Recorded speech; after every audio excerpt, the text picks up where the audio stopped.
Mr. Toastmaster, guests, fellow Toastmasters. The best do what the rest are not prepared to do. That's the title of the story. That's the title of the subject. I am going to talk about the adversity quotient, which you've already talked about. But when we think about the best do what the rest are not prepared to do, what are those things? That's what we're going to talk about tonight. Now, when you hear a motivational speaker or a speaker that has good ideas, it behooves you, if you get an aha or an inspirational moment, to make a note of it. Some of the people that are the most successful, and this could be the first thing, the best do what the rest are not prepared to do, if they have an inspirational moment, they make a note of it. How many of you have ever had an inspirational moment? Was it in the shower or you out running? You had the inspirational moment. The question is, did you capture it? Some people capture it. In Sartori's book, Synchronicity, the Entrepreneurial Edge, she says if you have one of those epiphanies, write it down. Take 5 minutes, only 5 minutes, to brainstorm on it.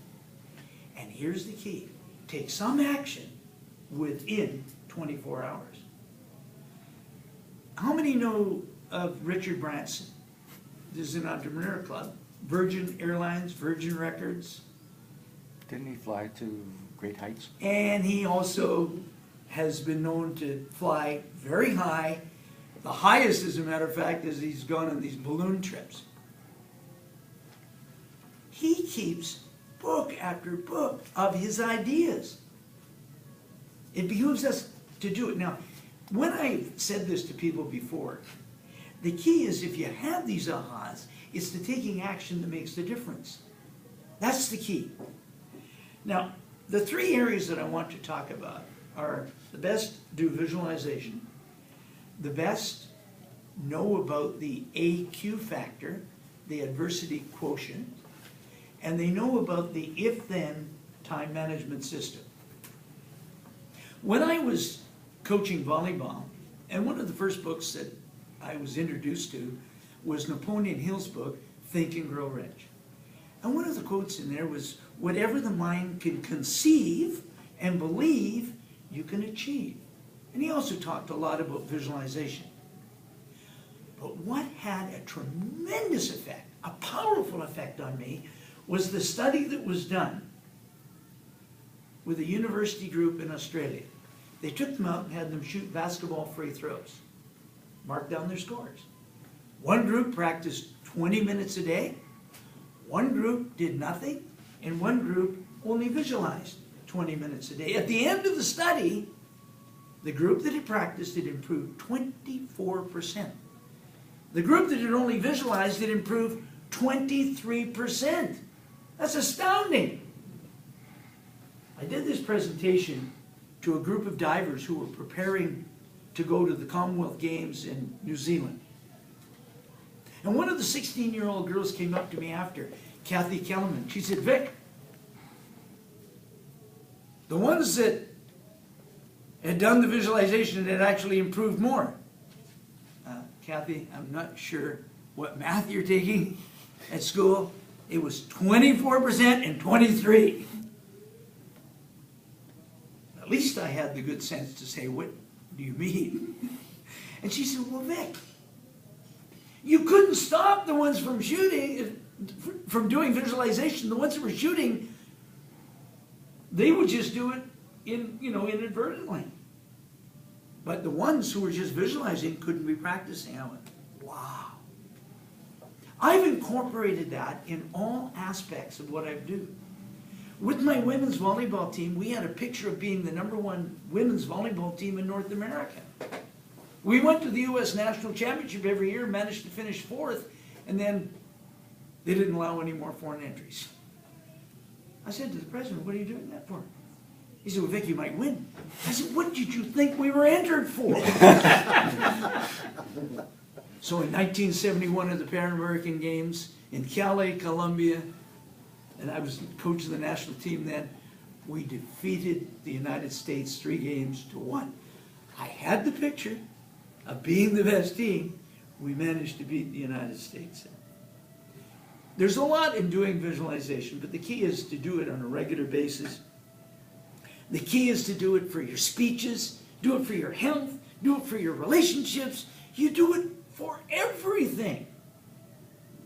I can go into more detail, but that's a separate subject. Recently, they had the Leaders Summit Conference put on by League Assets at Royal Roads. And my son looks after that conference. And there's entrepreneurs from around the world.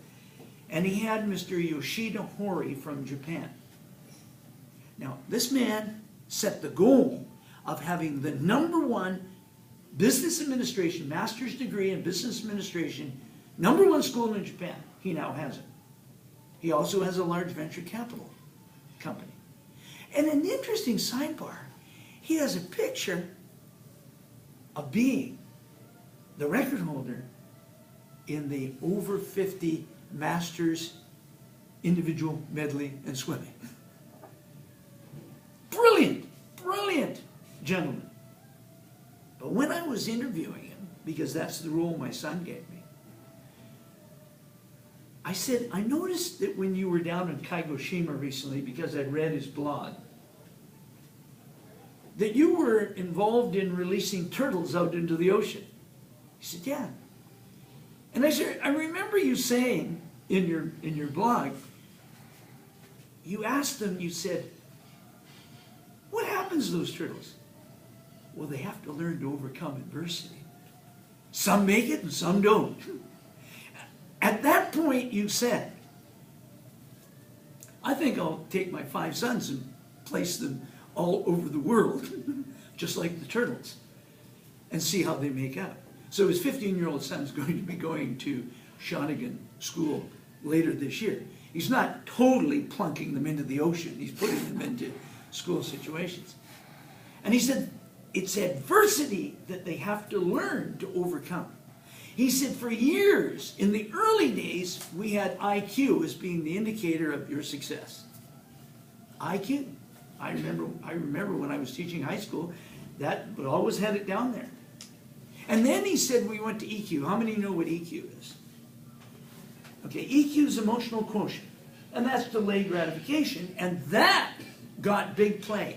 He said, now it's AQ, adversity quotient.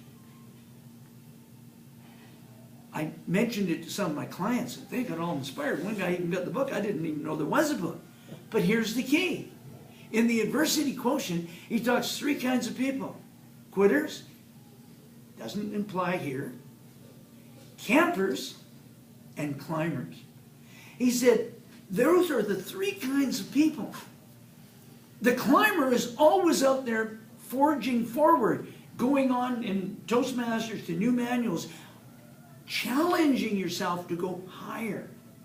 What's the highest? Who knows?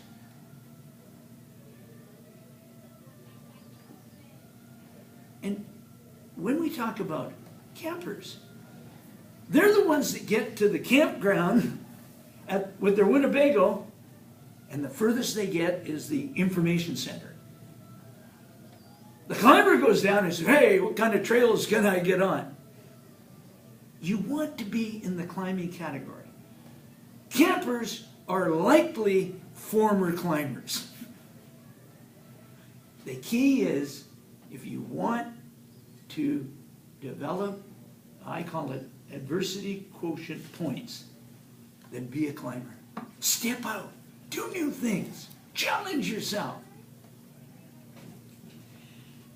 The final area is from Carol Dweck's, Carol Dweck's book. Mindset. 2 kinds of mindset. The be good mindset and the get better mindset. And the be good mindset, that's the natural. Oh, you're so good at baseball, you're so good. And what do?